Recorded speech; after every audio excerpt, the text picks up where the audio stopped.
Shalom jemaat Tuhan. Kita bersyukur untuk segala penyertaan Tuhan dalam kehidupan kita. Meskipun memang kita nggak bisa beribadah secara fisik ketemu bersama-sama, namun tetap kita mengucap syukur karena kita bisa menikmati setiap kebenaran firman Tuhan dalam kehidupan kita. Segala sesuatu dalam dunia pasti berubah dan bertumbuh. Namun untuk pertemuan rohani perlu dibangun. Oleh sebab itu, pada kesempatan ini saya mengajak Bapak Ibu, teman-teman semua sidang jemaat untuk sama-sama kita masuk dan menikmati doa Pentakosta kita yang akan dimulai dari tanggal 22 Mei sampai 31 Mei.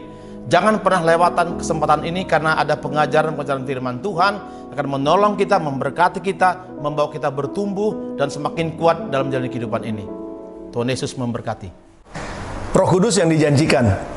Yohanes pasal yang ke-7 ayat 37 sampai dengan ayat yang ke-39.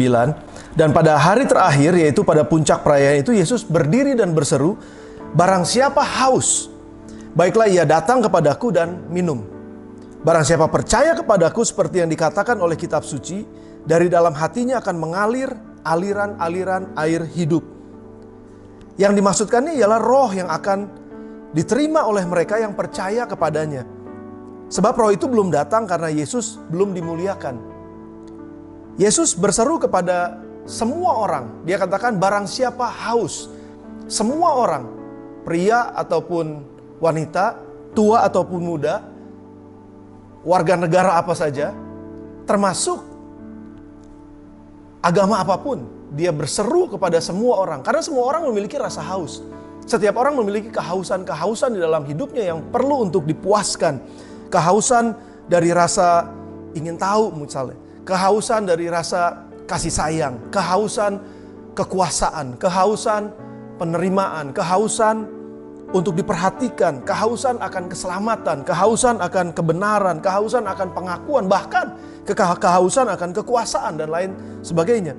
Nah, manusia perlu untuk memuaskan kehausan tersebut sehingga mereka bisa rasa aman, mereka bisa merasa diterima, mereka bisa merasa diselamatkan. Dan akhirnya mereka mencoba mencari dari apa yang ada di luar mereka. Misalnya mereka menikah, mereka bekerja, misalnya mereka mencari uang, mereka bekerja keras, mereka melakukan bisnis apapun juga untuk memuaskan rasa haus yang ada di dalam mereka.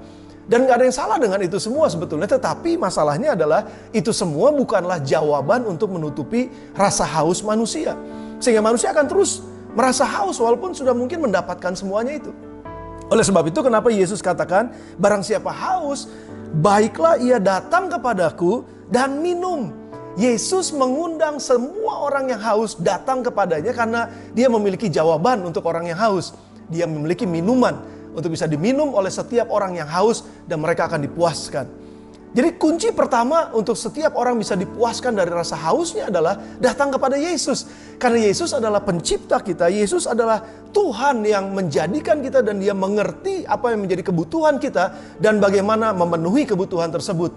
Yesus adalah jawabannya. Dan bukan cuma sekedar datang kepada Yesus dan minum karena dia memiliki jawaban atas kebutuhan tersebut.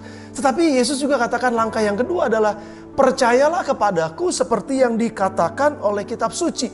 Nah, ada banyak orang yang pertama dia gak mau datang pada Yesus. Yang kedua dia apalagi gak mau percaya kepada Yesus. Dan itu yang menyebabkan dia gak bisa memenuhi rasa hausnya dan terus merasa haus. Tapi barang siapa yang datang kepada Yesus, itu yang pertama. Tapi yang kedua, jangan cuma datang pada Yesus tetapi mulai percaya kepada Yesus.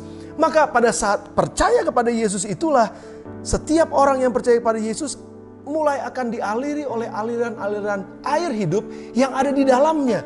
Jadi sebetulnya jawaban atas kebutuhan manusia bukan dari luar tetapi dari dalamnya. Dan itu terkunci di dalam diri manusia dan hanya Yesus yang memiliki kunci tersebut. Dan ketika kita datang kepada Yesus, percaya kepada Yesus, dia akan membukakan apa yang sebetulnya sudah ada di dalam hidup manusia untuk memenuhi kebutuhannya.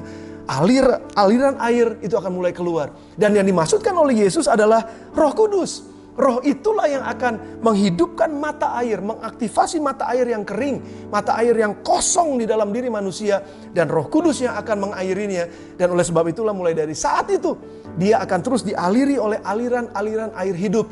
Dan gak ada seorang pun yang percaya kepada Yesus yang tidak akan pernah dipuaskan. Setiap orang yang percaya pada Yesus dipenuhi oleh Roh Kudus, maka pada saat itu kebutuhan hidupnya pasti akan terpuaskan. Saudara, kita membutuhkan Roh Kudus dalam kehidupan kita. Oleh sebab itu kenapa Yesus katakan, aku harus pergi kepada Bapa. Kalau tidak, tidak akan ada Roh Kudus yang akan dicurahkan buat kamu. Roh Kudus perlu buat kita. Harapkan Roh Kudus.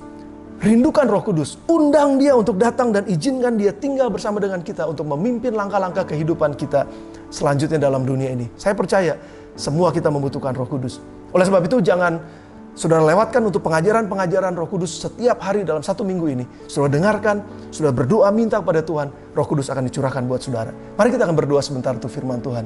Bapak, terima kasih sekali lagi buat kebenaran firman-Mu, bahwa Engkaulah jawaban hidup kami. Waktu kami datang dan percaya kepadamu, pada saat itulah Roh Kudus akan menghidupkan kembali semua mata air yang mati dalam hidup kami, sehingga membuat kami haus. Namun pada saat kami dihidupkan kembali oleh Roh Kudus, mata air itu dihidupkan kembali oleh Roh Kudus, kami percaya kami gak akan pernah haus lagi.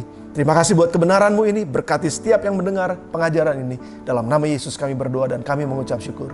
Amin. Tuhan Yesus berkati saudara.